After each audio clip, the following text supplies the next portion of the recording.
যারা নেককার সন্তান, যেমন আমরা মহান মুর্শিদ কেবলা থেকে দরস নেই কিনা, এই দরস নেওয়াটাই আপনারা মহান মুর্শিদ কেবলা রুহানি নেক সন্তান, বলুন না সুবহানাল্লাহ। যে আব্দুল কাদের জিলানী বলতেছে যে তিনটা জিনিস মানুষ মৃত্যুর পর অবতারিত থাকে, সেটা হচ্ছে একটা সাদাকাতুল জারিয়া, আলম, আর একটা হচ্ছে ওয়ালিদুস সালাহ, যে নেক সন্তান। তো আমরা অনেক সময় আপনার নেক সন্তান নাও থাকতে পারে, তাদের বলে তোমরাই তো আমার নেক সন্তান, এটাই আমার কারামত, বলুন না সুবহানাল্লাহ।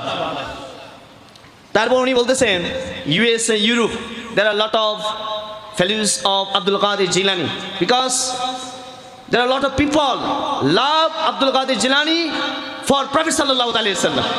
যে এতগুলো মানুষ নবী পাক সাল্লাল্লাহু আলাইহি ওয়াসাল্লাম আব্দুল কাদেরকে ভালোবাসেন, এটাই তো আমার সব। আমি আব্দুল কাদেরকে ভালোবাসেন না, আমার নবীকে ভালোবাসেন বিদায় আমি আব্দুল কাদেরকে ভালোবাসি।